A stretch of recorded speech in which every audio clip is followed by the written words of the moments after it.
대해서 선교에 대해서 나눌 수 있는 기회가 거의 없었습니다. 저는 오늘이 처음입니다.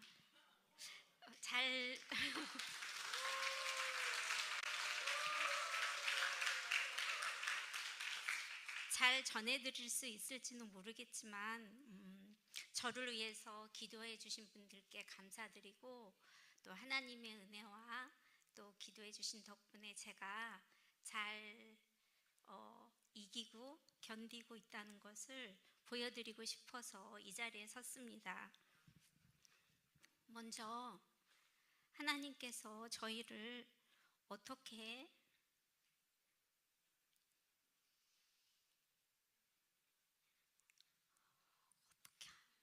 하면 넘어갈까요? 됐어요. 하나님 아버지께서 저희를 어떻게 선교사로 부르셨는지 말씀드릴게요. 저는 2014년에 성령님의 강력한 인도하심으로 3가지 기도를 드리게 되었습니다. 성령님의 강력한 인도하심이라고 말씀을 드렸는데, 그 이유는 제가 평상시에 드리지 않던, 평상시의 기도 내용과 다른 기도를 하게 되었습니다. 첫 번째 기도는 회개와 창조 목적에 대한 기도였습니다. 하나님께서 세상을 창조하실 때에 보시기에 심히 좋았더라 라는 말씀처럼, 저를 창조하실 때에도 하나님께서 정말 기뻐하시면서 저를 통하여서 제가 어디에서 어떤 모습으로 하나님께 영광을 돌릴지 계획하시면서 창조하셨는데, 그동안 저는 하나님의 창조 목적에 대해서는 한 번도 생각해 보지 않은 채 제 마음대로 제 뜻대로 지난 날들을 살았습니다. 그것에 대한 회개하는 마음을 주셨고, 아버지, 이제부터라도 하나님 아버지의 창조 목적대로 살고 싶습니다 라고 기도를 하게 되었습니다. 두 번째는 하나님 아버지, 제가 천국에 갈 때 빈손으로 가고 싶지 않습니다. 두렵고 떨리는 마음으로 가고 싶지 않습니다. 찬란한 면류관을 가지고 가서 주님 발 앞에 놓고 경배 드릴 수 있게 해주세요 라는 기도를 했습니다. 세 번째는 가정 형편이 어려워서 형님들과 누님들 5명이 다 초등학교까지인데, 남편은 계속해서 공부를 할 수 있었던 것은 전적으로 하나님 아버지 은혜였습니다. 하나님은 남편에게 주신 지식과 달란트를 통해서 영광을 받고 싶어 한다는 생각이 들었습니다. 그래서 세 번째 기도는 아버지, 주님이 쓰시기 위해서 남편에게 지식과 달란트를 주셨고 은혜를 주셨다면 아버지의 영광을 위해서 길을 열어주십시오. 순종하겠습니다 라고 기도했습니다. 이 기도를 드린 지 일주일 정도 지났을 때 남편이 활짝 웃는 얼굴로 귀가를 해서 저에게 오늘 중국에서 성경 번역을 하고 있는 대학원 후배 선교사를 만났는데 3년 동안 해결하지 못하고 있는 언어 현상에 대해서 도와달라고 해서 내가 그걸 3시간 만에 해결해 줬어. 그랬더니 그 후배가 선생님, 선교사는 제가 돼야 될 게 아니라 선생님이 돼야 될 것 같아요. 성경 번역 선교사들에게 언어학에 대해서 가르쳐주면 성경 번역하는데 많은 도움이 되고 시간도 단축될 것 같아요. 그러는데 그 말이 후배의 말로 들리는 게 아니라 주님이 나를 부르시는 음성으로 들렸어 라고 말했습니다. 죄송합니다. 저는 일주일 전에 성령 충만해서 드렸던 그 기도 내용을 들려주며 주님이 우리를 부르시는 것 같아요. 어느 길이든 주님이 인도하는 대로 순종해요. 이제부터라도 주님이 창조하신 목적대로 살아요 라고 대답을 했습니다. 뒤에 어떤 일들이 일어날지 모르면서 용감하게 대답을 했어요. 그리고 주님이 인도하시는 대로 성경번역 선교사 훈련생들에게 언어학을 가르치기 위해 포항에 있는 한동대로 갔습니다. 성경번역 선교사가 되기 위해서는 선교 훈련도 받지만 약 2년 정도 언어학에 대해서 공부를 해야 되는데 그 기관인 한동대에 있었습니다. 저에게 함께 사역을 하자고 불렀던 원장님은 1년이 지나자 더 이상 성경번역 선교사 훈련생들을 받지 않겠다고 했습니다. 저희한테 함께 사역하자고 제안했을 때도 그 생각을 갖고 있었지만 그냥 저희를 불렀다며 미안하게 됐다고 말했습니다. 사역을 잃은 저희는 본토 친척 아비의 집을 떠나 하나님이 가라고 지시한 땅으로 간 아브라함에게 기근이 들었던 것처럼 저희에게도 기근이 들었다고 생각이 들었습니다. 처음에는 원장님이 원망도 됐고 이해도 안 됐고 그랬습니다. 그런데 저희를 향하신 하나님의 부르심이 너무나도 명확했기 때문에 선교사로 부르심에 대해서는 의심하지 않았습니다. 하나님 아버지께서는 저희에게 낙심과 원망보다는 주님을 신뢰할 수 있는 믿음을 주셨습니다. 그리고 주님의 인도하심을 간절히 구할 마음도 주셨습니다. 교회에서 매주 목요일마다 선교사를 위한 기도 모임을 하고 있었는데 그 모임에 파푸아뉴기니 성경번역 선교사님이 오셔서 와기 부족 문법이 너무 어려워서 어떻게 성경 번역해야 될지 모르겠다. 언어 현상을 분석하고 문법을 쓰는데 도움을 줄 수 있는 분을 만날 수 있도록 기도해 달라라고 기도 제목을 나누어 주었는데 기근이 들었을 때 아브라함이 이집트에 갔었지만 돌아올 때 물질에 거부가 되어서 돌아왔잖아요. 저희는 파푸아뉴기니를 가면은 사역의 거부가 될 거라는 생각이 들었습니다. 그래서 6개월간 와기부족 선교사님을 도울 계획으로 준비를 했는데 가장 힘들었던 것은 의료 환경이 너무 열악하다고 예방접종과 또 에이즈 검사, 간염 검사 이것을 하라고 했는데 10개에서 12번이었던 거로 기억해요. 그래서 주사 공포증이 있는 저로서는 너무 힘든 시간이었습니다. 그래도 하나님이 길을 인도해 주시니 너무 감사해서 잘 견딜 수 있었던 것 같아요. 수도인 포트모르즈비 공항이 가까워자 착륙하기도 전에 그 뜨거운 열기가 비행기 안으로 훅 들어왔어요.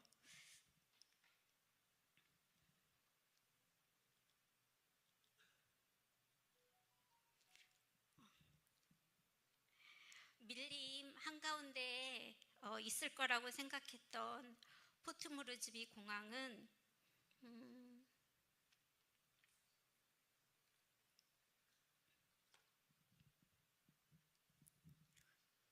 이게 아닌데 제가 잘 못하고 있나 봐요. 제가 원래 기계치거든요. 아까 비행기 나오면 앞으로 저거예요.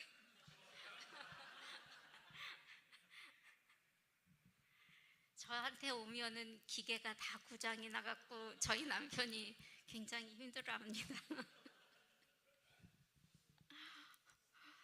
제가 뜨거운 열기 때문에 숨이 턱턱 막혀가지고 막 정신이 없는데 갑자기 하나님 아버지께서 말씀하셨어요. 너희는 이제부터 너희 집이 어디라고 말할 수 없을 정도로 많은 곳을 다니며 내 일을 하게 될 것이다. 생각해보지도 못했던 말씀을 들었지만 주님의 음성에 대해서 깊이 생각할 여유가 없었습니다. 왜냐하면 저는 조금 있다가 경비행기를 타야 됐거든요. 파푸아뉴기니는 도로가 없어서 도로도 없고 또 치안도 안 좋기 때문에 경비행기를 타기 무섭다고 안 탈 수는 없어요. 그래서 선교사님들이 대부분 이동을 할 때 경비행기를 타기 때문에 저희도 그날 경비행기를 타야 했습니다. 여기 사진을 보시면 사람과 물건 포함해서 900kg이고요. 또 기장과 그날은 선교사 2명, 저희 2명, 4명하고 집 저기 뒤에 짐이 좀 실려 있었습니다. 다음으로 넘겨주세요. 감사합니다. 경비행기에서 내려서 트럭을 타고 마기부족으로 갔습니다. 얇은 기둥 위에 집이 저렇게 선교사님 집이 놓여 있었어요. 저런 집에서 자야 된다는 것이 너무 두려웠지만 또 힘든 여정일 속에서 제가 굉장히 피곤해져서 잠이 쉽게 들게 됐어요. 그런데 저 멀리에서 우르르르 하는 그 현지인들 싸울 때 하는 이렇게 외침 소리 같은 게 있잖아요.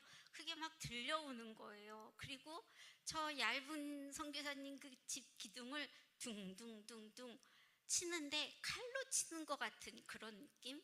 제가 낮에 봤거든요. 한 1m 넘는 그 부시나이프를 남자들이 다 들고 다니는 걸 봤는데 그거로 치는 것 같은 그런 느낌이 들었습니다.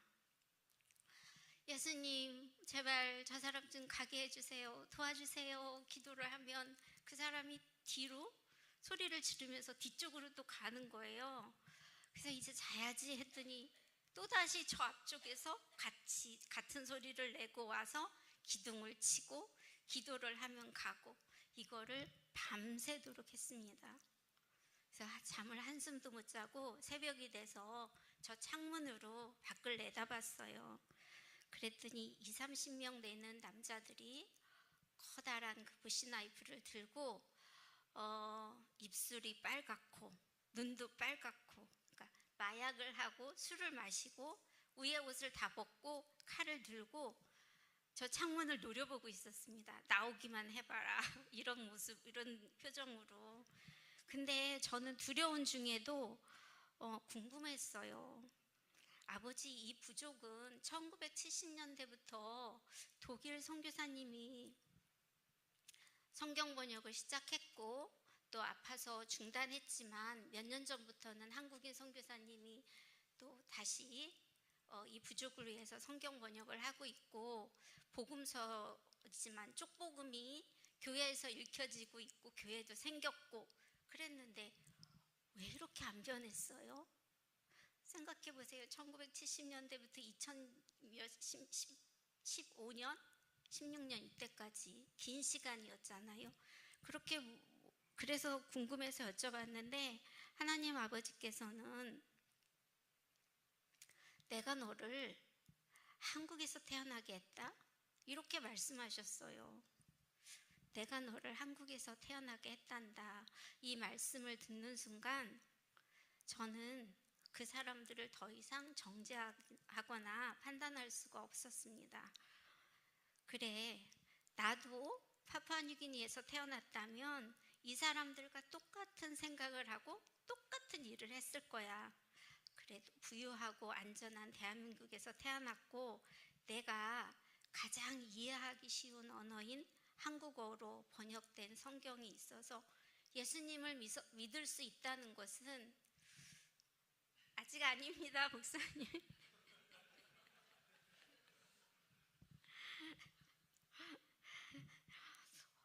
하나님한테 받을 수 있는 모든 축복과 은혜를 다 받은 거야. 이런 생각이 들었어요. 나는 10,000달란트 빚을 진 사람이다. 그래서 하나님 아버지, 주님께서 이 나라에 성경이 번역되고 복음이 전해지는데 저희를 쓰시기를 원하신다면 파푸아뉴기니 사람들과 오랫동안 함께 있겠습니다 라고 기도했어요. 분명히 한국에서 파푸아뉴기니 올 때까지는 제가 6개월만 있겠다고 했잖아요. 그런데 그게 아니라 기도 내용이 이제 바뀌고 저희들의 마음이 바뀌었습니다.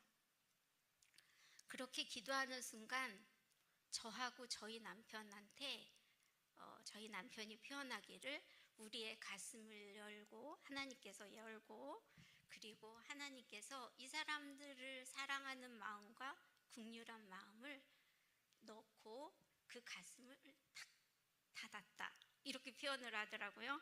진짜 그렇게 된 것 같아요. 그래서 그 이상하게 보이고 무섭게 보이던 그 사람들이 너무나도 사랑스럽고 예뻐 보이기 시작했습니다. 그래서 제가 파푸아뉴기니 사람들을 소개하겠습니다. 다음 장으로 넘겨주시면 돼요. 감사합니다.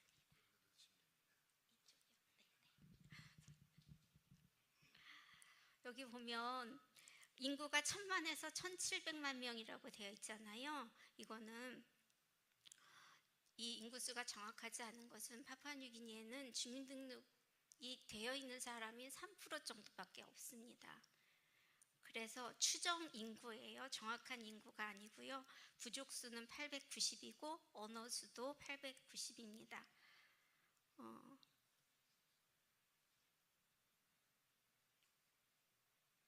지형이 험난해서 서로 고립되어 있고 부족주의가 지배적입니다.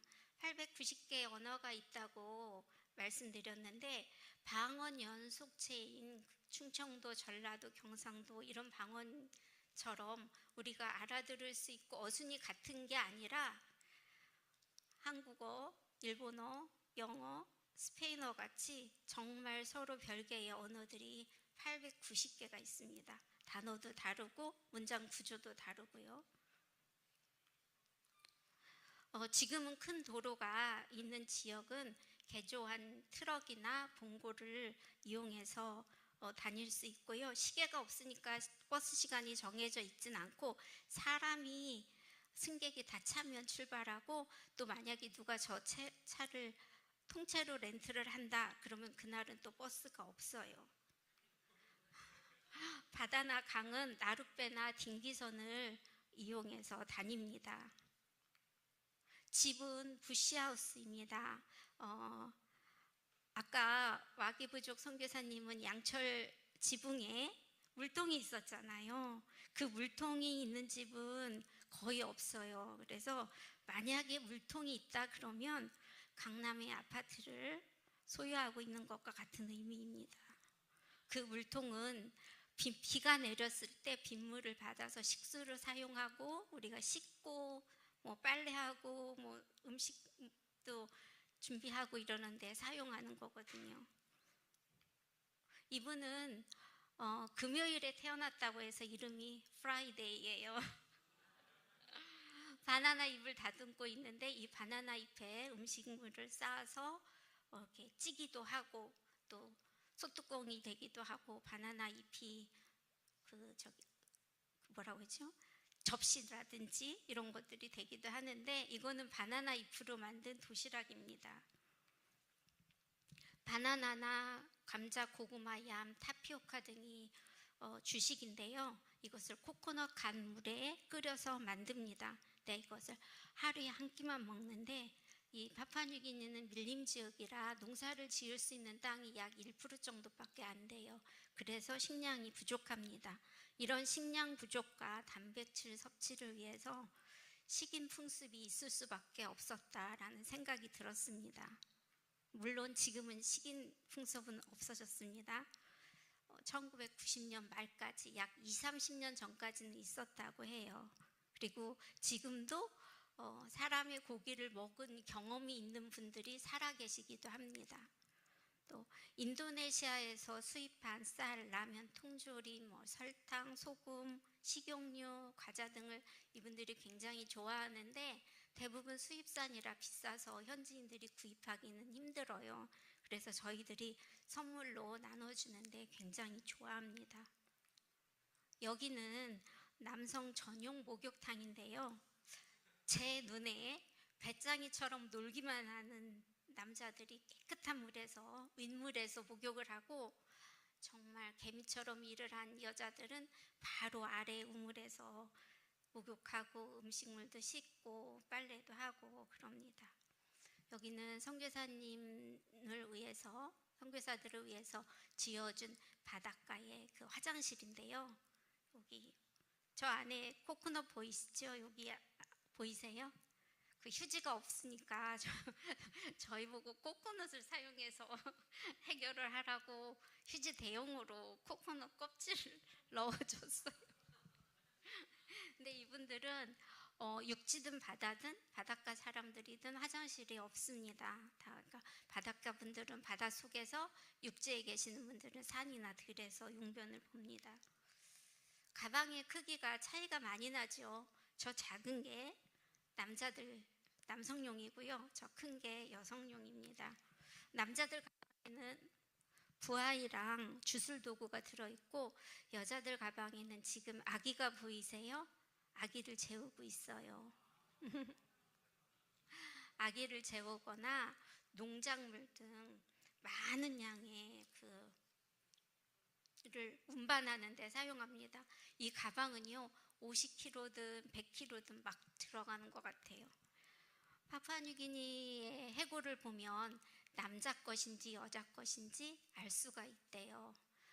여자의 해골은 이렇게 짐을 많이 져서 여기가 띠 모양으로 움푹 뼈가 들어가 있다고 해요. 돼지가 돗자리 위에서 평화롭게 잠을 자고 있죠. 할머니는 부채질 해주고 할아버지는 쓰다듬어주고, 그래서 저희가 너무 신기해가지고 사진 찍어도 되냐고 했더니 찍어도 된다고 해서 찍었습니다. 파푸아뉴기니에서는 돼지가 굉장히 중요한데요. 이 돼지는 중요한 데다가 새끼까지 빼가지고 더 귀한 대접을 받고 있어요. 이 새끼가 나면 아들이 신부를 얻을 수 있도록 신부값을 준다고 그렇게 말했습니다. 그래서 파푸아뉴기니는 돼지 몇 마리만 있으면 신부를 살 수가 있거든요. 그리고 그 팔려온 신부는 그 돼지값을 평생 동안 해야 되기 때문에 노예처럼 일을 하고 많은 아이를 낳습니다. 저희가 아는 사람 중에서 신부를 8명까지 산 사람을 봤어요. 부하이라고 하는 나무입니다. 자상하신 우리 하나님은 치약 칫솔이 없는 이 사람들이 이를 잘 보호할 수 있도록 이 부하이 나무를 이곳에 심어주셨는데, 여기 사람들은 저 부하이하고 저 옆에 있는 길쭉한 게 닭가라고 하는 콩가식물이거든요. 저거와 산호초 가루를 빻아서 씹으면 환각제가 된다는 것을 알아내고서는 남녀노소 할 것 없이 다 부하이를 하고 있습니다. 남자들이 하는 일은 여자들에 비해서 정말 많지 않습니다. 나뭇잎과 나무를 이용해서 집을 짓는데 2, 3년마다 한 번씩 짓는 게 아니라 10년에 한 번씩 짓는 것 같아요. 그래서 벌레가 막 우글거리고, 또 지붕이 뚫어져갖고 빗물이 새고, 또 풀이 썩어가지고 막 무너질 때까지 기다렸다가 새로 집을 짓고 있습니다.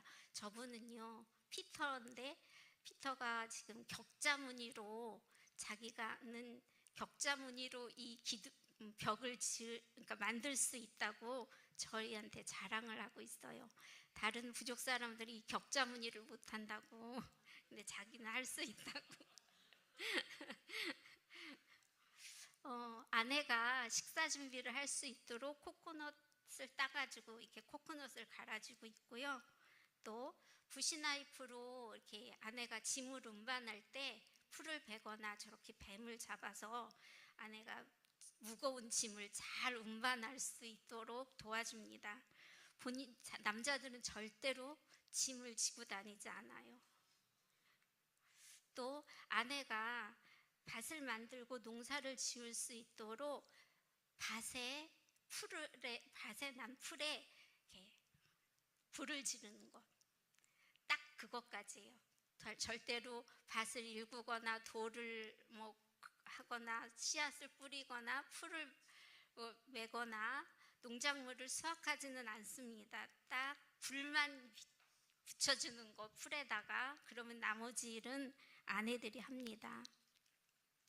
여자들은 그 남편이 불을 붙여주면 그 밭을 다 일궈서 농작물을 수확해서 식사 준비까지, 그게 다 여자들이 하는 몫입니다.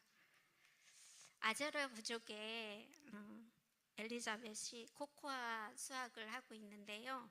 이 사진에는 안 나왔지만 남편은 저기에서 부화이를 씻고 있었어요.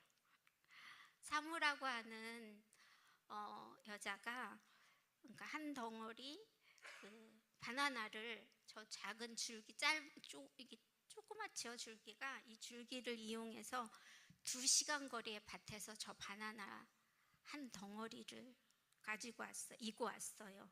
저 바나나 덩어리 한 150개에서 200개 정도 달려 있습니다. 우리는 슈퍼에서 10개만 들어도 무겁지요. 그거를 이렇게 끈으로 해서 2시간 거리에서 가지고 왔습니다.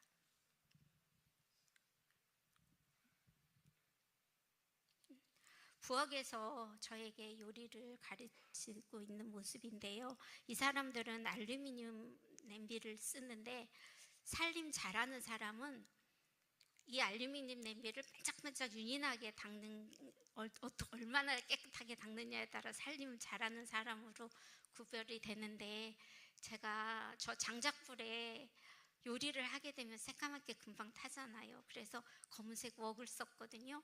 그랬더니 이제 왓스마마가 저한테 그 솥을 닦아주겠다고, 그래서 제가 이거는 원래 이렇게 새까맣고 닦으면 코팅이 벗겨져서 못 쓴다 그랬더니 그 말을 이해 못하는 거예요. 왜냐하면 웍도 본 적이 없고 검은색 프라이팬도 본 적이 없으니까. 그래가지고 이제 동네방네 이제 소문을 내가지고 영미가 게을러서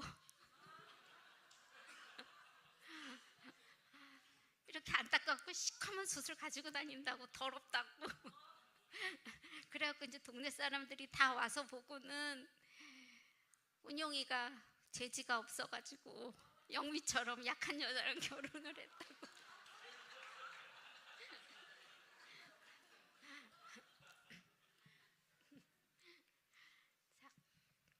병원과 약국은 도시에만 있어요. 대도시에만. 그래서 의료시설이 약해서 마을에서 상처가 나도 항생제를 사용할 수가 없고, 말라리아에 걸려도 말라리아 약이 없어서 오랫동안 앓다가 또 사망을 하는 경우도 있습니다. 저희가 50도 정도 넘는 마을에, 50도 정도 가까이 되는 마을에 있었는데 말라리아 걸린 사람을 만났었어요. 근데 두꺼운 손이불을 덮고 또 불을 피워놓고 있으면서도 춥다고 하면서 굉장히 괴로워했습니다. 저희가 마침 말라리아 약이 있어서 나눠줄 수 있어가지고 그분은 빨리 나았는데, 약이 많아도 그분들에게 한꺼번에 줄 수가 없어요. 그래서 저희도 아침, 점심, 저녁 이렇게 갖다 줬는데, 왜냐하면 3일치를 주면 3일치를 다 먹고, 일주일치를 주면 일주일을 다 먹어요. 한꺼번에 먹으면 빨리 나을 수 있을 거다, 이런 생각을 해서. 그래서 병을 고치기 전에 생명을 잃을 수가 있기 때문에 한꺼번에 다 주지도 못했습니다. 각 부족들과 의사소통이 어려워서 중앙정부가 통제하기가 쉽지 않습니다. 그래서 부족 간의 갈등이 생기면 부족 전쟁으로 발전하는데, 얼마 전까지만 해도 칼, 도끼, 활 이런 것들을 이용해서 전쟁을 했는데요. 요즘에는 총이 반입이 돼가지고 인명피해가 좀 커지고 있다고 합니다. 파푸아뉴기는 한태평양 조산대에 위치해 있기 때문에 지진이 자주 발생하는데, 감사한 것은 집이 부시하우스라서 무너져도 인명피해가 거의 없습니다. 하지만 강도 7 정도가 돼서 또 마을이 매몰되는 경우도 있었고, 이 사진은 산사태로 인해서 마을이 매몰이 돼서 살아남은 부족 사람들이 구하려고 하는데 구할 수 있는 도구가 없어요. 그래서 저렇게 나무 지렛대를 사용하기도 하고 삽으로 해서 구하는 장면입니다. 초등학교는 4학년 때까지 대부분 다니는데, 그 이유는 부족어로 수업을 하는데 5학년을 진학하려면 시험을 봐야 돼요. 근데 시험에 통과를 못하는 거예요, 대부분. 그래서 4학년 때까지만 진학을 하게 됩니다.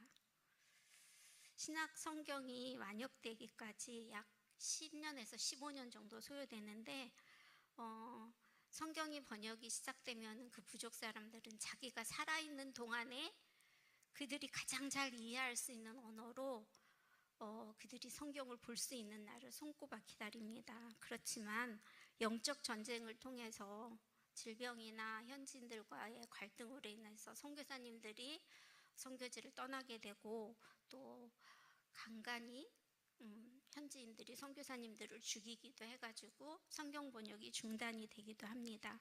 이 모든 어려움들을 겪고 이제 성경 번역이 돼서 봉헌이 되면 이 마을 사람들은 그들의 생애의 최고의 축제날이 됩니다.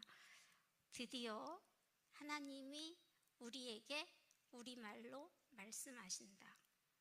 이미 우리 글이 있는 우리 글로 된 성경을 가지고 있는 저희들은 그런 생각 해본 적이 없죠. 그런데 그들은 그날 드디어 하나님이 우리에게 우리말로 말씀하신다.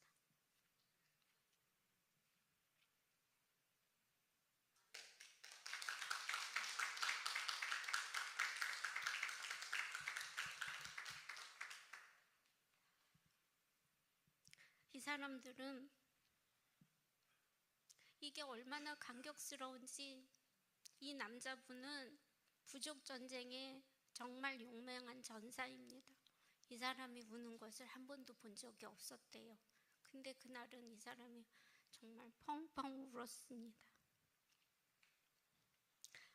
이렇게 모국어 성경 말씀의 씨앗은 주님의 은혜로 옥토에 뿌려지고 잘 자라서 마을에 교회가 세워지고 또 가정 예배 드리는 그런 가정들도 있습니다.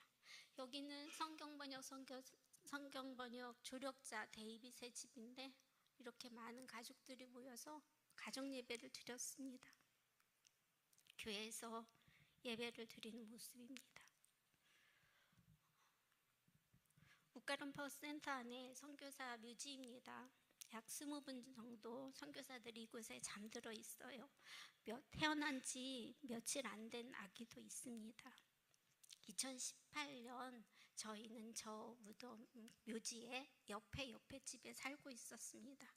며칠 후에 뉴브리튼에 있는 메라메라 부족으로 가야 되는데 제가 풍토병에 걸리고 말았습니다. 구토, 설사, 두통, 발열, 오한 이 증상이 한꺼번에 나타나서 너무 힘들었습니다. 김은영 선교사는 사무실로 사역을 하러 가면서 묘지를 지날 때마다 영미를 살려주십시오. 영미를 여기에 묻지 않고 가게 해주십시오 라고 간절한 마음으로 기도했습니다. 풍토병으로 앓은 지 열흘째쯤 되던 날 손가락 하나 움직일 힘도 없었는데 너 이래도 파푸아뉴기니에 있을래? 너 이래도 파푸아뉴기니에 또 올래? 라고 하는 음성이 들렸어요. 근데 그 음성이 너무나도 오싹하고 차가웠습니다. 예수님은 아니고 사단인 것 같았습니다. 감히 하나님의 자녀인 나한테 이런 질문을 하다니 이렇게 생각을 하고 사단한테 대답하고 싶지 않았습니다. 예수님 하고 예수님을 불렀어요. 그리고 선교사 묘지에 묻히게 된다 할지라도 주님이 있으라고 하면 있겠습니다. 그리고 주님 뜻이라면 다시 파푸아뉴기니로 오겠습니다 라고 대답을 했습니다. 그 순간 맞은편 벽에 살이 거의 보이지 않는 그 정도로 머리부터 발끝까지 피투성이가 되셔서 십자가에 달리신 예수님의 모습이 보였습니다. 나는 너를 위해서 십자가에 달렸단다. 그때까지만 해도 저는 예수님이 십자가에 달리신 것은 저를 위해서도이지만 많은 하나님의 자녀를 위해서라는 것을 라고 생각을 했기 때문에 십자가가 그렇게 크게 다가오지 않았어요. 근데 그날 그 순간에는 저에게 그 십자가의 의미가 바로 다가왔습니다. 그래서 얼마나 그 큰 사랑이 얼마나 큰지 펑펑 울었습니다. 울고 났더니 풍토병이 나았어요. 그래가지고 제가 그 마을로 떠날 수 있었습니다. 저희를 비롯해서 성경번역 선교사들이 많은 영적 전쟁을 치르며 사역을 하고 있습니다. 선배 선교사의 얘기를 들으면 쉬울 것입니다. 이해하기가. 선배 성경번역 선교사님이 성경번역을 하던 중에 조력자들에게 성령님이 찾아오셨어요. 그리고 그 성령님은 그 가족들에게, 마을 사람들에게 찾아가셨습니다. 그런데 어느 날 교회에 보니까 머리카락, 뼈, 이빨, 천 조각 이런 주술도구들이 교회 구석에 있더래요. 그래서 이게 왜 여기에 있냐 했더니 그 사람들이 우리 안에 성령님이 계셔서 더 이상 남을 죽이고 저주할 수 없게 되었다. 주술도구를 버려야 하는데 사단이 해코지할까봐 우리가 버릴 수가 없어서 사단을 이기신 예수님께 해결해 달라고 교회 안에 넣었다, 이렇게 말을 했답니다. 그래서 선교사님이 공터에 부족 사람들을 불러놓고 주술도구를 버리고 싶은데 두려워서 버리지 못하면 여기에다 놔라, 내가 태우겠다, 예수님이 나와 너희들을 지켜주실 것이다 라고 말하자 사람들이 주섬주섬 주술도구를 꺼내놨는데 얼마나 많은 양인지 커다란, 그 선교사님 표현에 커다란 방 하나를 아주 가득 채울 정도로 많은 주술도구가 보였대요.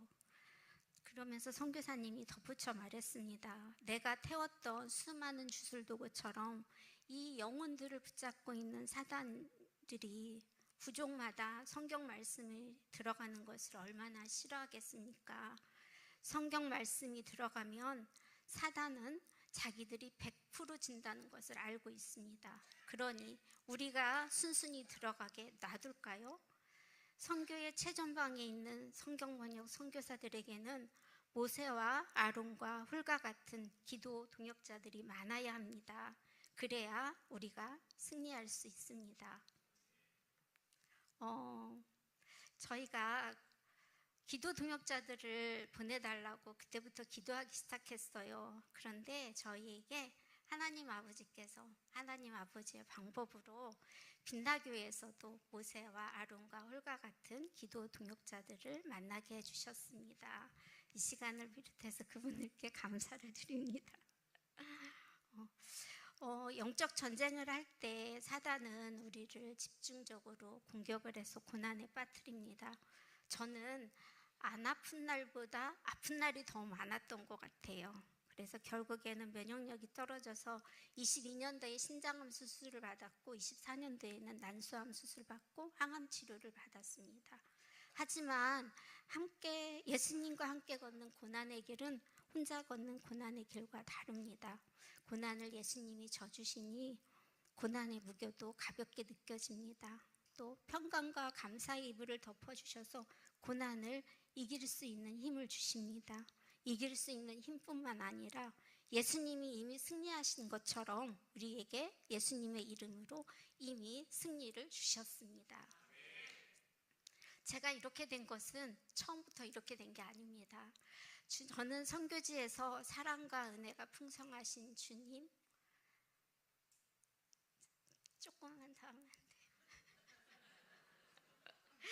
인자하신 주님, 용서하시는 주님, 기다리시는 주님, 신실하신 주님, 전능하신 주님, 스윗하신 주님, 자상하신 주님, 약속을 지키시는 주님, 보호하시는 주님, 공급하시는 주님, 인도하시는 주님, 마음의 중심을 보시는 주님, 순종할 수 있는 능력을 주시는 주님, 영적 전쟁에서 승리하게 하시는 주님, 유머가 있으신 주님, 제가 말로 다 표현할 수 없을 정도로 너무나 좋으신 주님을 매일 매순간 저희와 함께 주님이 계셨습니다. 그렇게 주님과 동행하다 보니 어느새 믿음이 생겼습니다. 모든 것이 주님이 하셨습니다. 저의 두 번째 기도 제목을 기억하세요? 찬란한 면류관을 예비해서 주님 발 앞에 놓고 경배드리고 싶다는 기도. 주님은 너희와 함께 동역하는 나의 자녀들마다 나에게 경배할 면류관을 각각 예배하게 될 것이다 라고 말씀하셨습니다. 여기에 계신 성도님들도 찬란한 면류관을 예비하고 있는 중이라 생각을 합니다. 거룩한 성교의 길을 갈 때 이 땅에 유한한 것들은 주의 나라를 위해서 무한한 길을 가지 못하게 방해를 합니다. 그때에 우리는 무한한 것들을 위해서 유한한 것들을 놓아야 합니다.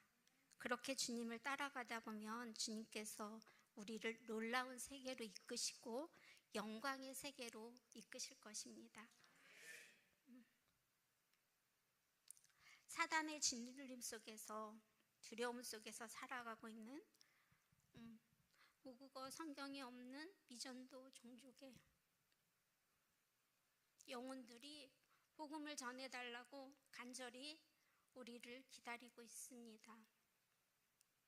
여기에 계신 모든 분들이 주님이 부르시고 마음에 소원을 주실 때 순종하셔서 면류관을 잘 예비하실 수 있기를 기도하며 축복합니다. 감사합니다.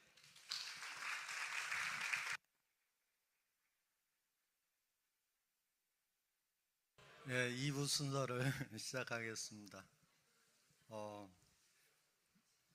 저희가 그 말씀 나누는 제목을 함께 하시는 하나님, 제가 이렇게 제목을 잡았어요. 그래서 두 번째 시간에는 함께 하시는 하나님, 함께 하자고 하시는 하나님을 제가 나누는 것 중에서 앞부분에, 그리고 제가 하고 있는 성경 번역 사역에 대해서 소개하는 것을 뒤쪽에 이렇게 앞뒤 이렇게 나눠서 말씀을 드리겠습니다. 마태복음 22장 2절로 14절인데요. 이게 잘 보이시나 모르겠어요. 우리 교독을 했으면 좋겠어요. 제가 짝수절을 하고요. 그 다음에 성도님들이 홀수절을 읽도록 하겠습니다. 그리고 맨 마지막 14절은 같이 읽도록 하겠습니다. 천국은 마치 자기 아들을 위하여 혼인 잔치를 베푼 어떤 임금과 같으니,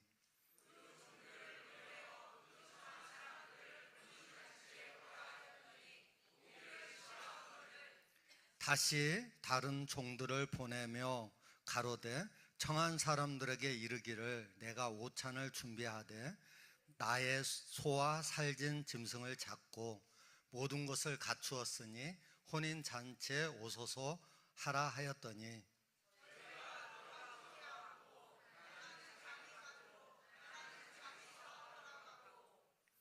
그 남은 자들은 종들을 잡아 능욕하고 죽이니,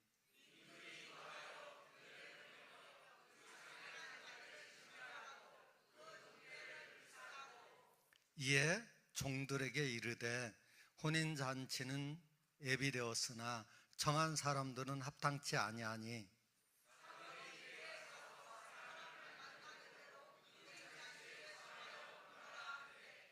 종들이 길에 나가 악한 자나 선한 자나 만나는 대로 모두 데려오니 혼인 자리에 손이 가득한지라.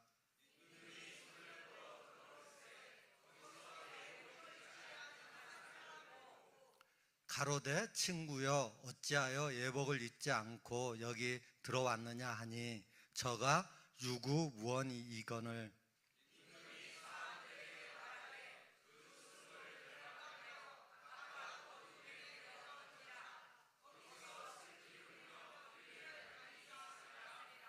같이 읽겠습니다. 정함을 받은 자는 많되 택함을 입은 자는 적으니라. 아멘. 여기 그 슬라이드에요. 우리가 성경에 보게 되면 예수님의 이름이 두 개가 있어요. 그렇죠? 임마누엘이라고 구약에서 얘기했던 임마누엘이 있고 예수가 있고요. 근데 위에 것은 우리가 히브리어고 밑에 것은 헬라어거든요. 그래서 임마누엘, 그 다음에 이예수,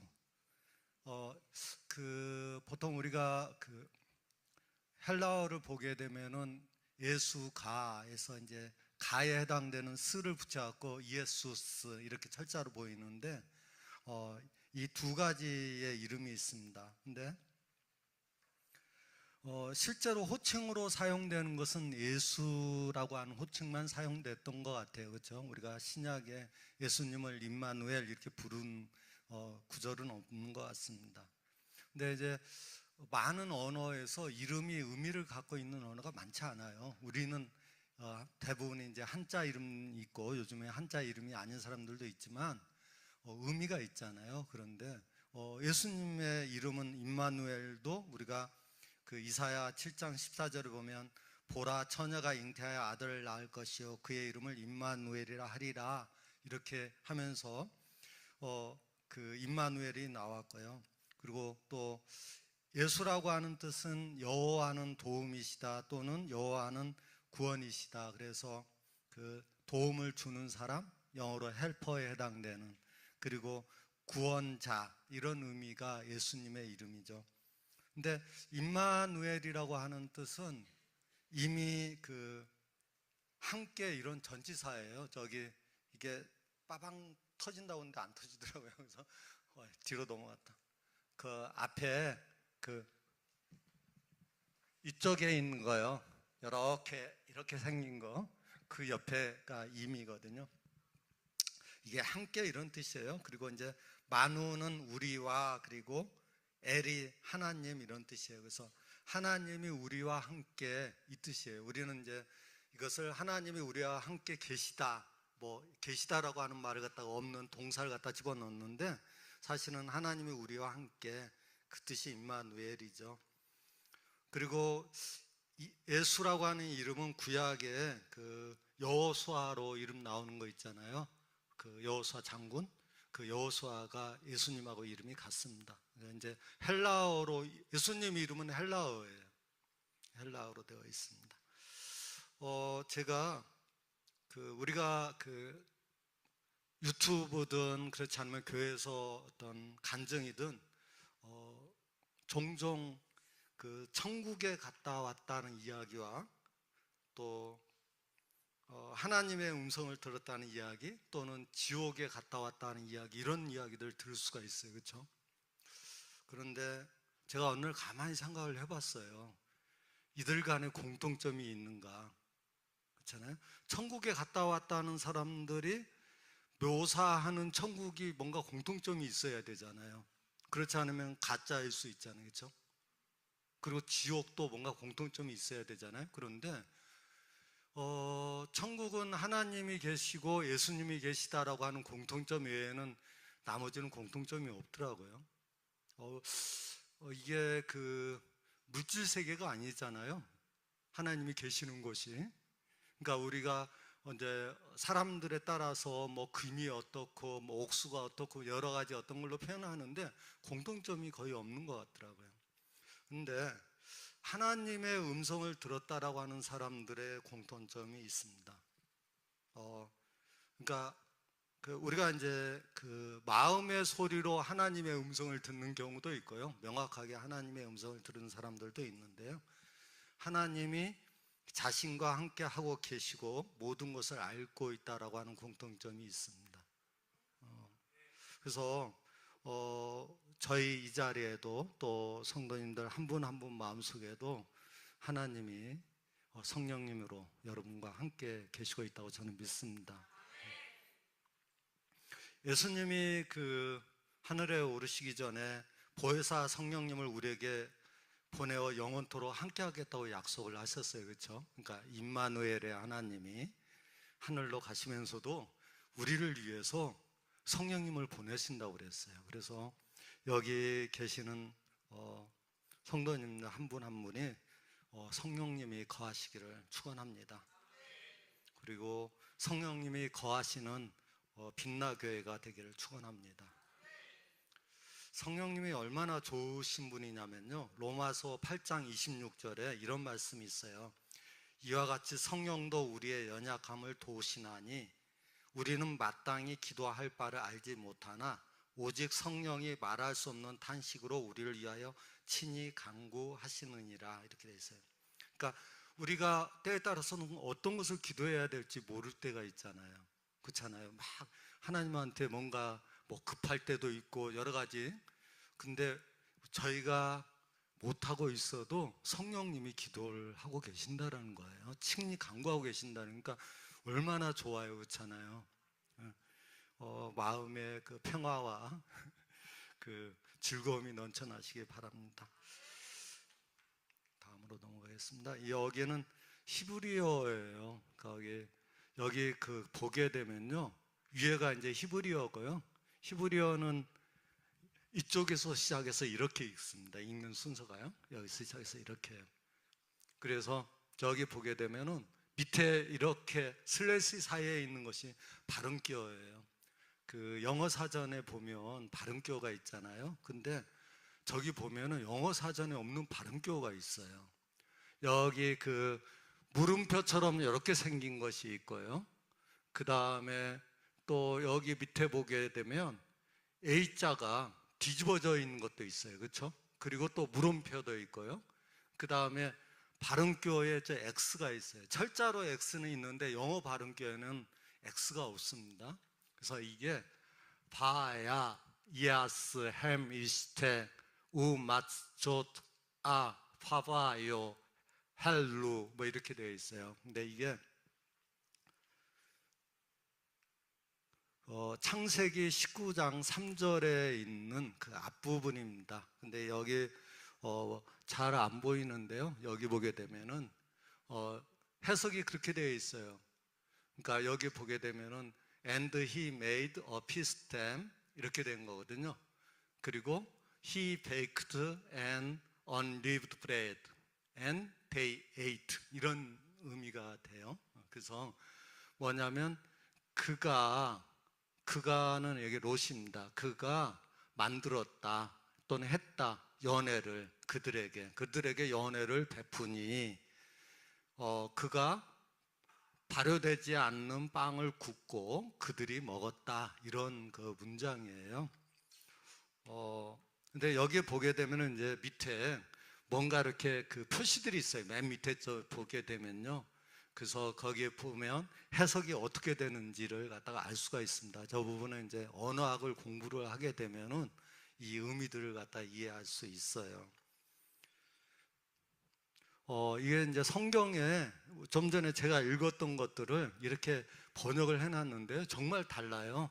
롯이 그들을 위해 식사를 준비하고 누룩 없는 빵을 구워주니 그들이 먹었습니다. 이게 우리말 성경이고요.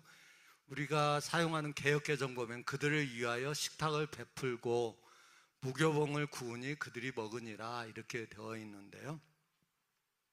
나머지는 그냥 넘어가겠습니다. 그런데 여기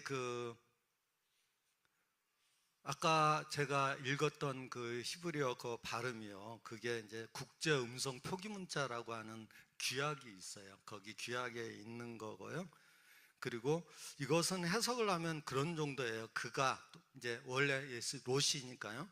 롯이 누룩을 넣지 않은 빵을 구워서 식사를 대접하고, 그러니까 빵을 구우면서 식사를 대접한 거예요. 그리고 그들이 먹었다. 이 정도 해석이 가장 그 원어에 가까운 해석입니다. 그런데 아까 제가 보여드린 것처럼 너무 차이들이 많습니다. 그러니까 이제 성경 번역 선교사가 하는 것은 이와 같은 것을 하는 겁니다. 원어를 보고 그것이 그 언어에 가장 적절하게 번역을 하기 위해서 노력을 하는 사람들입니다. 우리가 한국어가 만약에 그 히브리어하고 또는 헬라어하고 이게 비슷한 어순이나 어떤 문법적인 장치들이 있다면 아마 비슷하게 해석이 될 건데요. 그렇지 않으면 이제 해석들이 이상하게 될 수도 있습니다. 여기 그 에피소드는요, 제가 이제 포항에서 한동대에 그 교수와 선교사로 있다 보니까 여러 기도 제목의 성도님들을 접했었습니다. 근데 세상에 이런 기도를 해달라고 하는 사람들도 있어 라고 물어볼 수 있는, 가우뚱할 수 있는 기도 제목이 있었습니다. 그게 뭐냐면요, 남편과 미국에 한 달 동안 갔다 와야 되는데 가기 전에 시어머니 빨리 죽게 해달라고 기도해달라고. 정말 있었어요. 근데요, 그 시어머니 그냥 오래오래 사시다 돌아가셨어요. 친정엄마가 먼저 돌아가시고요. 둘이 나이가 거의 비슷했거든요. 이런 기도는 하나님이 들어주실 리가 없죠. 우리가 이제 기도에 대해서 좀 생각을 해보는 거예요. 그 다음에 또 이제 단기 선교에 관련된 얘기인데요. 한 권사님이 남편이 하나님을 잘 믿었으면 좋겠다고 기도해달라고 요청을 했었어요. 그랬는데 이 남편이 불을 받은 거예요. 그래가지고 단기 선교를 가겠다라는 거예요. 그랬더니 이 여자 권사님이 우리 남편 불 좀 꺼달라고. 참 재밌죠, 그렇죠? 어떨 땐 남편이 마음에 안 들어서 불 받게 해달라고 하고, 또 너무 뜨거우니까 이 남편이 왜 이러나 싶어서 불 꺼달라고. 또 다른 얘기는 그 집사님이었는데요. 이분은 단기 선교를 한 번도 가지 않았던 집사님이거든요. 근데 자기는 단기 선교 안 간대요. 그래서 왜 안 가냐고 그랬더니 단기 선교 갔다가 하나님이 자기를 선교사로 부를까봐 두려워서 못 가겠다고. 참 이유들이 많아요, 그렇죠? 근데 하나님 그렇게 강제로 몰아붙이지 않으세요. 걱정하지 마세요. 우리 하나님이 그렇게 그러시지 않잖아요, 그렇죠? 거기 마태복음 그 11장 29절에 30절에 있는 그 말씀인데요. 제가 읽겠습니다. 나는 마음이 온유하고 겸손하니 나의 멍에를 메고 내게 배우라. 그래야만 너의 마음이 쉼을 얻으리니 이는 내 멍에는 쉽고 내 짐은 가벼움이라 하시니라. 하나님의 멍에는요, 쉽고 가볍다고 했어요. 그렇죠? 그러니까 하나님 그렇게 막 이렇게 힘들게 뭘 하시지 않아요. 그렇죠? 자, 이번에는 하나님의 역사하심에 대해서 생각해 보는 시간을 갖고 싶은데요. 이것은 지금 GMI 그 훈련을 받고 있는 한 선교사님에 대한 이야기예요. 올해 그 선교 훈련을 받고 싶었는데 이분이 폐암 수술을 받았어요. 그래가지고 GMI 원장님하고 줌으로 이제 그 미팅을 했는데 GMI 원장님이 이번 기수에 받지 말고 다음 기수에 받으라고 했어요. 뭐 그럴 수 있죠, 그렇죠? 왜냐하면 원장님이 생각하셨을 때는 이제 저희 사례도 있고요. 그래서 좀 훈련 받는 것이 무리라고 생각을 하셨어요. 그랬는데 이분이 그 파송교회 게스트하우스에 있었는데요. 파송교회 게스트하우스에서 쫓겨났어요. 이제 폐암 수술에서 그 수술하고 나면은 이게 얼마 동안 정기 검진이 있잖아요. 그래서 나가고 싶어도 선교지로 나가지를 못하는데 쫓겨났어요. 그래서 이분이 게스트하우스를 구하다가 여기 안산까지 왔어요. 그래서 안산의 어떤 숙소에 게스트하우스에 머물렀는데 그 GMI 원장님도 마침내 그 숙소에 같이 있었어요. 그래서 자연스럽게 만나서 막 이야기를 한 거죠. 이런 이야기 저런 이야기. 그랬는데 이야기를 나누고 그날 밤에 원장님하고 사모님은요 잠을 못 잤대요. 그래서 하나님 어떻게 해야 돼요? 이분들을 선교훈련을 시켜야 되나요? 하고 기도를 했고요. 이 선교사님 부부는 여기 빛나교회에 금요 성령 터치 예배를 와서 드리고 가서 아주 편하게 잘 잤대요. 그런데 그 다음날 원장님이 좀 보자고 그래서 이번에 훈련 받으라고 그렇게 했대요. 근데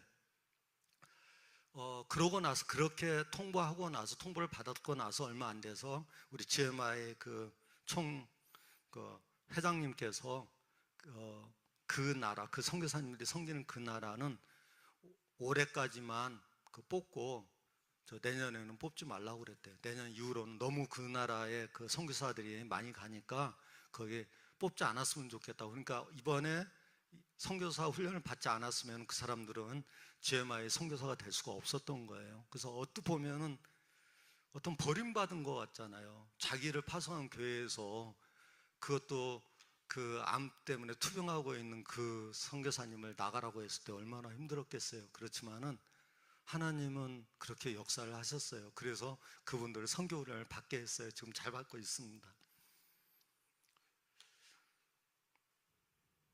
우리가 그 성경에 보면요, 믿지 않는 사람이 그 염탐꾼들에게 도움을 줘서 그 가나안 염탐을 했던 사람들이 무사히 탈출하게 하는 그런 사건이 있어요. 그렇죠? 그 기생 라합이잖아요. 하나님은 그렇게도 역사를 하시는 것 같아요. 그러니까 하나님의 역사는 믿는 사람들을 통해서도 역사하지만 믿지 않는 사람들을 통해서도 역사를 하는 것 같아요. 우리가 지난주에 이주민 그 선교를 하시는 목사님께서도 말씀하셨던 내용 중에 그 얘기가 있었거든요. 믿지 않는 분들이 도움을 주신다는 얘기가 있었어요. 근데 저는 그런 생각을 해봐요. 하나님을 믿는 사람들이 하나님이 주시는 그 감동에 또는 말씀에 다 순종하면 믿지 않는 사람들까지 통해서 하나님이 역사하실까? 이런 생각이 들어요. 그러니까 강제로 몰아붙이지는 않으시는데요. 고민은 해봐야 되는 것 같아요. 우리가 믿는 사람으로서 하나님의 어떤 감동을 주고요, 어떤 생각을 주고 저걸 내가 할까 이런 생각도 들기도 하고요. 뭐 그러는데 우리는 때에 따라서 여러 가지 이유로 그것을 갖다가 거부를 해요. 그렇죠? 아까 우리가 그 결혼잔치 초대 예문을 읽었었잖아요. 그렇죠? 여러 사정이 있습니다. 사정이 있어서 하나님의 부르심보다도 자기가 가지고 있는 그 사정이 더 큰 거예요. 그렇죠? 그래서 하나님을 거부하죠. 그래서 청함을 받은 자는 많되 택함을 입은 자는 적으니라, 우리가 읽었던 마지막 절에 얘기해요. 그렇죠? 우리가 하나님이 선택한 사람들은 많은 것 같아요. 근데 그것을 온전히 순종하고 나가는 사람은 적은 것 같고요. 여기 계시는 성도님들은 혹시 하나님이 어떠한 마음을 주시면 그 마음에 순종했으면 좋겠어요. 그랬으면 좋겠습니다. 목사 잘 보게 해주세요. 라든가 뭐 이런 거요. 절대로 안 들어주죠. 그렇죠? 안 들어줘요. 그런 것까지 들어주면 정말 좋을 텐데 마음 아프게 해도 안 들어줘요. 그렇죠? 근데 사심 없는 기도는 잘 들어주는 것 같아요. 그래서 선교에 대한 기도라든가 또는 교회가, 우리 안산 빛나교회가 어떠한 모습이 되게 해주세요. 하나님의 교회로서 어떠한 모습이 되게 해주세요. 우리 교회가 정말로 선교에 대해서 불타는 교회가 되게 해주세요. 이렇게 기도하면 틀림없이 들어주실 거예요. 그래서 사심 없는 기도가 하나님 나라를 확장하는 데 저는 지름길인 것 같아요. 우리가 아까 제 아내도 잠깐 얘기했었지만 우리가 보통 신약 성경을 번역하는데 10년 내지 15년, 근데 10년은요 정말로 전력 질주를 해도 거의 불가능한 시간이에요. 10년 내지 15년, 9년 만에 한 사람도 봤어요. 근데 보통 그렇지는 않습니다. 근데 우리가 이런 생각을 해볼 수 있잖아요. 그 전지전능하신 하나님이 똑똑한 사람들 불러서 성경 번역 한꺼번에 확 하게 하면 성경 번역 다 끝날 수 있을 거 아니에요. 그렇죠? 시간도 오래 안 걸리고. 근데 하나님은 그러시지 않아요. 절대로 안 그러시는 것 같아요. 우리가요 그 자녀들한테요, 뭐 여기 결혼 안 하신 우리 청년들도 계시는데요, 자녀들한테 부모가 용돈 주고요, 어버이날 카네이션 받으면 우리가 고맙다라고 하는 말을 자녀한테 해요. 그렇죠? 자기가 돈 주고 그것의 일부를 받는데 고맙다라고 해요. 그렇죠? 우리가 하나님이 우리에게 돈도 주고요, 11조 해주면 또 11조 해줘서 고맙다고 하고요, 선교 헌금 해주면 또 선교 헌금 해줘서 고맙다고 하는 게 하나님이세요. 그렇죠? 그러니까 강제하지 않는다라는 거예요. 그리고 조그만한 마음을 움직여서 그것이 뭔가를 자발적으로 했을 때 하나님은 감사하다고 고맙다고 하시는 분인 것 같아요. 고린도전서에요, 기가 막힌 문장이 있어요. 우리는 하나님의 동역자들이요 너희는 하나님의 밭이요 하나님의 집이니라, 이런 표현이 있어요. 여기에서 우리는 하나님의 동역자들이요 이런 표현이 있어요. 그래서 제가 얘기했던 아까 하나님은요 저희를 통해서 같이 동역하기를 원하시는 것 같아요. 하나님이 전지전능하신 하나님이 어느 곳 하나 사람들을 성령으로 다 예수 믿게 하지 않고요, 우리들을 통해서, 미천한 우리를 통해서 같이 하기를 원하고 같이 해줘서 고맙다라고 하시는 분이 하나님이신 것 같아요. 이제 성경 번역에 대해서 얘기를 해보겠습니다. 제가 읽겠습니다. 너희 가운데서 어떤 사람이 양 100마리를 가지고 있는데 그 가운데서 한 마리를 잃으면 99마리를 들에 두고 그 잃은 양을 찾을 때까지 찾아다니지 않겠느냐. 찾으면 기뻐하고 자기 어깨에 메고 집으로 돌아와서 벗과 이웃을 불러 모으고 나와 함께 기뻐해 주십시오. 잃었던 내 양을 찾았습니다 하고 말할 것이다.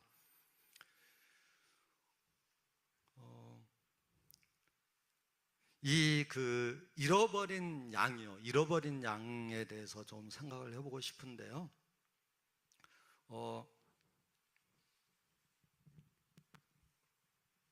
저한테 이 사프 연필이 하나 있어요. 이게 나무로 된 거거든요. 딱 봐도 안 비싸 보이죠. 안 비싸 보여요.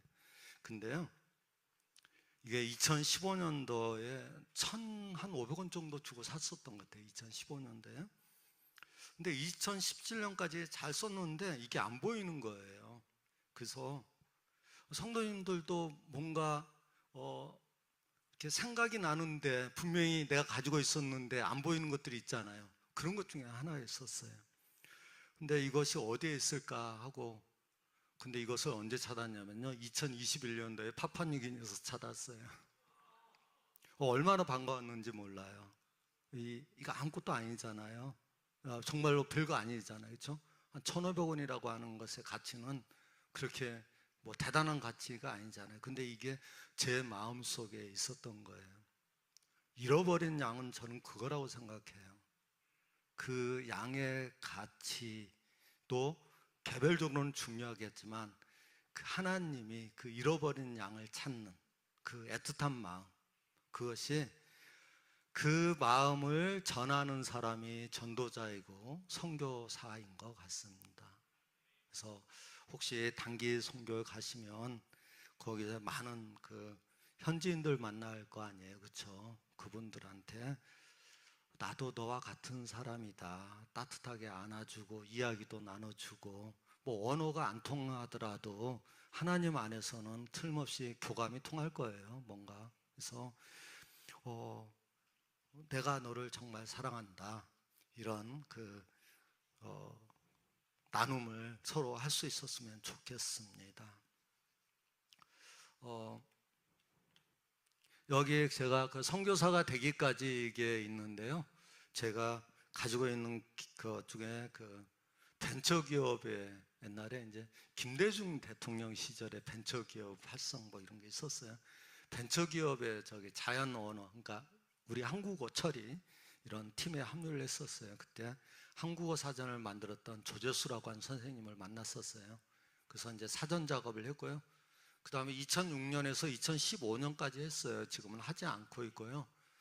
그런데 지금 챗GPT가 나와서 그렇지 않아도 쟤를 빨리 어플로 만들었어야 되는데 작업은 정말 열심히 했는데 하여튼 사전 작업을 했었고요. 그 다음에 인도네시아 단기 전도여행을 갔다 오고 나서 내가 하나님의 사람으로 살아야 되겠다 이렇게 작정하고, 그리고 나서 히브리어 2년 반 공부하고 헬라어 1년 반 공부하고 라틴어는 6개월 공부했습니다. 그리고 나서 제가 한 동네 아릴락에 가게 됐었고요. 그리고 파푸아뉴기니 2번 들어갔다 온 거, GMI 선교 훈련 받은 거, 그 다음에 GPTI 선교 훈련 받은 거, 또 그 성결 교단 전문인 선교사 훈련 받은 거, 선교사 훈련 3번 받은 거죠. 그 다음에 이제 아릴락에 있었던 곳에 제가 사임하고 GBT 선교사가 되었습니다. 인도네시아 단기 전도여행 갔을 때 모습이에요. 그냥 넘어갔습니다. 이렇게 가지고 선물 팔랑카라고 하나요? 뭐 가지고 와서 이렇게 막 주는 거. 성경 번역 과정에 대해서 이제 좀 저희 사역에 대해서 조금 더 들어가 보겠습니다. 언어 훈련을 받습니다. 근데 저는 받지는 않았었어요. 제가 이제 학교에서 대학교에서 학생들을 가르쳤었으니까 저는 받지는 않고 가르치기만 계속 했는데요. 보통 2년 정도 받습니다. 그러니까 선교 훈련은 따로 받고 언어 훈련을 갖다 2년을 받아야 돼요. 그 다음에 이제 현지로 가서 그 문화 및 부족 언어 습득을 하게 되고요. 그리고 발음과 철자의 관계를 확정하고, 그 다음에 현지인들 글을 못 읽으니까 글을 읽게 문맹 태치 이걸 하고요. 그 다음에 문법을 기술하고 사전을 만들고, 그 다음에 이제 초벌 번역에 들어가게 됩니다. 그래서 초벌 번역한 것을 그 팀으로 점검을 하고, 그 다음에 전문가가 다시 점검을 하고 마을 사람들한테 읽히고, 그리고 그 현지인 중에서 영어가 되는 사람들을 그 내용을 영어로 옮기라고 해요. 그래서 영어랑 잘 번역이 됐는지에서 점검을 하고요. 그리고 그 자문위원이 점검을 하고, 그리고 교회에서 이제 공인 인준해서 이것을 성경으로 사용됩니다. 이것을 이제 책으로 만든 과정들이고요. 이것은 그 한국 그 성소공예에 들어가면 한글 성경 번역 계보도 뭐 이런 게 있어요. 거기 그런 거고요. 여기는 그 GIL이라고 그 SIL 그 성경 번역 그 선교사를 훈련시키는 곳입니다. 그 다음에 두 번째는 태국에 있는 파협대학에서 훈련시키는 곳이고요. 그 다음 세 번째는 캐나다에 있는 그 훈련시키는 곳입니다. 그리고 이제 언어 자체는 소리가 있고요, 의미가 있고, 그 다음에 단어나 문장을 만들 때 구조가 있습니다. 이런 이제 그 언어학에 관련된 훈련을 받습니다. 여기 그 돼지를 제가 이렇게 머리를 만지고 있는데요. 돼지를 저렇게 머리를 만지면요, 이렇게 순간적으로 그 잠에 빠져듭니다. 아주 재밌는데요. 저기 그 아제라라고 하는 마을에 가서 제가 그 이렇게 돼지를 만지는 거였는데요. 그 아제라 마을에 그 아제라 그 부족의 그 돼지 이름은 장나루였어요. 장나루. 무슨 사람 이름 같잖아요. 장나루. 돼지를 그 국어 사전에 이제 이렇게 쪼개서 이제 찾아봤는데요. 여기 빨간 글씨로 되어 있는 거 있잖아요. 돛. 그리고 여기 보면 이제 강원도에서는 돼지, 경상도는 돼지, 뒤에지 뭐 저렇게 돼 있어요. 우리가 지금 국어 사전에 있는 돼지는 저기 하나도 없어요. 없어요. 근데 이제 여기에 그 시옷자, 그쵸? 그 다음에 돛, 그쵸? 그 다음에 티읕으로 되어 있는 돛이 있는데요. 이것은 우리가 생각했을 때는 이게 각각 다른 소리인데요. 발음은 다 똑같습니다. 저 위에 것이 다 똑같아요. 돛 이렇게 돼 있어요. 근데 거기다 이 모음을 집어 넣으면 도지, 도치, 도시, 도지, 도희 아니면 도이. 왜냐하면 우리가 조에다가 히읗 집어넣고 아하다를 갖다가 조아하다 그러지 조하하다 하지 않죠. 그렇죠? 그래서 저것이 이도 되고 희도 되고 그럴 수 있다고 적어 놓은 거고요. 여기 그 예수 성교 전서라고 하는 잔 로스가 번역한 성경이에요. 이거 그 복사본입니다. 그리고 이수정 그 한학자가 번역한 그 신약 마가전 복음서 언해 이렇게 되어 있는 이거요. 다 이것은 팝니다. 인터넷상에서 이렇게 보면 이렇게 파는데요. 근데 여기 한번 읽어볼게요. 거기 큰 물이 돛이 있어 산에서 먹거나 귀신이 구하여 가라되 우리를 보내어 도둑에 들어가게 하소서 하니 이렇게 돼 있는데요. 이게 여기에 있는 그 내용을 갖다가 제가 이렇게 친 거예요. 그런 되면 거기에 큰 물이 돛치 이렇게 돼 있잖아요. 돛에다가 씨오 써놓고 치해 놨잖아요. 우리가 좀 전에 봤던 두 번째요. 티읕이든 그렇죠? 돛 이가 돛치가 되는 거잖아요. 그것을 여기 시옷을 집어넣고 돛치 이렇게 해놓은 거예요. 그러니까 우리가 발음이 저렇게 나요. 발음이 저렇게 나서 지어낸 거예요. 그러니까 시옷은 두 번 들어가야 될, 그러니까 돛에 시옷이 있어야 될 이유는 없는 것 같은데 저렇게 적어놨어요. 그러니까 만약에 우리가요, 이 성경을 보면 이게 돛이 돼지라고 하는 것을 모르면 못 읽겠죠. 그 원래요, 돛에서 그 아지나 알이라고 하는 것은 작고 귀여운 걸 나타내요. 작고 귀여운 거요. 송아지, 강아지, 그렇죠? 그 다음에 알이, 항아리도 작고 귀여운 걸 나타내. 아리가. 그러니까 돛아지에서 아지가 돼지가 된 거예요. 새끼 돼지를 원래 말했었어요. 자, 그 다음에 밑에는요, 저기 큰 군시들이 있어 산에 근하야 식하더니 중기 다 구하야 왈 우리들을 보내어 시입하니 이런 건데요. 저기 사실은요, 여기 그 밑에 이수정 그 한학자가 한 데는 띄어쓰기가 없고요. 저기는 띄어쓰기가 있어요. 띄어쓰기가 있어요. 근데 여기 군시는 이제 군대, 돼지 뭐 이런 거고요. 그 다음에 산에 가까이 있어 먹더니, 그렇죠? 뭐 이렇게 쭉 되어 있어요. 그래서 여기는 이제 그 돼지라고 하는 말을 쓰지 않고 한자 시를 써가지고 이렇게 번역을 했어요. 이제 이건 우리 국어 사전에, 아니 우리 그 성경에 있는 것들이고요. 이제 이것도 번역이 이렇게 되어 있죠. 자, 이제 한국어 조금만 생각을 해볼게요. 여기 국민, 저기 빨간 글씨로 이렇게 해놓은 게 발음이죠. 국어, 국가 이렇게 되어 있어요. 근데 얘가 여기 오른쪽에 빨간 글씨에 해당되는 것을 우리는 알아요. 그렇죠? 알아요. 그러니까 자, 처음에 한국어를 듣는 외국인이 있다고 생각해봐요. 그러면 이쪽에 빨간 걸로 되어 있는 발음기호로 해당되는 걸로 들린단 말이에요. 그 사람들은요. 그래서 이게 국이 나라를 나타내는지 아닌지를 모르죠. 그러면 이제 이게 기억이라고 하는 소리가 웅이 되기도 하고, 그다음 기억 소리가 나기도 하고, 그렇죠? 그리고 이것이 그 발음기호로 보면 K자 발음기호가 되기도 하고 G자 발음기호가 되기도 한다는 것을 언어학자는 구분해내야 돼요.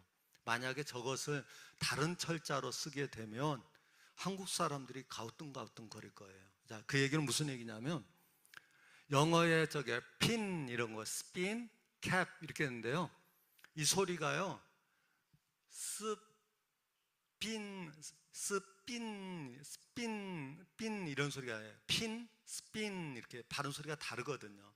근데 외국인들은 그것을 잘 알아요. 근데요, 모국어로 하는 사람들은 그것을 구분을 못해요. 그래서 그러면은 만약에 우리가 저것을 발음을 갖다가 철자하고 발음을 정할 때 철자를 다른 걸 적용했다 그러면 그 나라 사람들은 이상하다고 생각할 거예요. 그것이 말하는 환경에 따라서 달라져요. 단어가 어떤 환경이냐 따라서 그 이제 규칙이 들어가게 돼요. 그러니까 이제 소리를 이제 어떻게 내는지 이렇게 발성 훈련을 하고요. 이것도 뭐 이렇게 국제 음성 표기 문자 자음 도표, 뭐 모음 도표 이런 게 있어요. 이렇게 빠 아빠, 바 아바, 따 아따, 다 아다, 따 아따, 다 아따, 카 아까, 카 아카, 가 아가, 까 아가, 가 아가, 카 아카, 가 아가, 아 아가 이렇게 발음을 갖다가 연습을 하는 거예요. 그러면 이제 어떤 소리를 들어도 이것을 표기를 하게 됩니다. 정확하게요. 훈련을 받습니다. 뭐 모음도 뭐 이렇게 있고요. 그다음에 이제 수화대시 목록이라고 하는 게 있어요. 207개의 목록인데 이것을 이제 어떤 부족에 가면 야, 이 단어가 뭐야, 이 단어가 뭐야 이런 식으로 이제 작업을 하는 겁니다. 이제 그 문명 퇴치 그 훈련을 하는 거고요. 그림 사전을 가지고 이렇게 뭐 이렇게 이제 그 부족어를 쓰기도 하고요. 그 다음에 이 사람들한테 이야기해달라고 하고 이야기를 적어요. 그래서 넘어갈게요. 이렇게 이야기를 받은 거예요. 우리 저기 그 호랑이와 곶감 이야기 알잖아요. 뭐 그런 것을 갖다 막 얘기를 해주면 이제 적어서 저것을 가지고 문법의 구조를 갖다가 언어학자는 파악을 합니다. 그래서 그것을 바탕으로 해서 분석을 해가지고요. 이건 이제 그 SIL 홈페이지에 가게 되면은 여러 그 프로그램들이 있는데요. 다운받을 수 있는 어플들이 있는데 그 어플 중에 하나입니다. 이걸 가지고 분석을 하는 거예요. 그래서 그런 것들이 완성이 되면 이제 성경 번역에 들어가게 됩니다. 이제 제가 사역하고 있는 것들 뭐 넘어갈게요. 사역하고 있는 모습에 이제 직접 데이터 수집하고 그러는 거고요. 물어보는 거고요. 그다음에 한국인 선교사님이 자기 부족어 이렇게 자료 모아갖고 저한테 물어보고 있는 거고요. 그다음에 이건 교육하고 있는 모습이고요. 저 있죠. 그 다음에 현지인들한테 자기 문법을 이해하고 그 문법을 기술하게 만들어요. 훈련을 시켜서. 그래서 이제 문법에 대해서 설명도 하게 만들고요. 그리고 제가 이제 문서보관소에서도 사역을 하거든요. 그 문서보관소에 이렇게 파일들이 있는 거고요. 뭐 1960년대 파일들도 있습니다. 이런 것들을 PDF로 만들어서 인터넷상에 올려요. 그래서 누구나 다운받아서 볼 수 있게끔. 그리고 이제 저기 그 현지인 친구인데요. 제가 그 사전 만드는 것을 가르쳐 갖고 자기 부족으로 저 친구가 사전을 만들었었어요. 제가 작업하고 있는 모습이고요. 우리 저희는 이제 모토가 뭐냐면 하나님의 말씀이 모든 언어로, 그렇죠? 모든 언어로 이렇게 되어 있습니다. 제 이제 파푸아뉴기니 그 성경 번역의 그 현황이고요. 이수정 아까 제가 얘기했었죠. 그 이 책이요. 이 책을 했던 사람에 대한 얘기가 굉장히 중요한 역사 중에 하나고요. 그 다음에 잔 러스. 근데 파푸아뉴기니가 한국보다 먼저 선교사가 들어갔어요. 1871년에. 우리는 1884년에 알렌이 개신도 선교사로 처음으로 들어왔고요. 근데 파푸아뉴기니가 우리보다 먼저 들어왔음에도 불구하고 여전히 부족어가 다르고 그러다 보니까 아직도 할 사역이 많습니다. 잔 러스고요.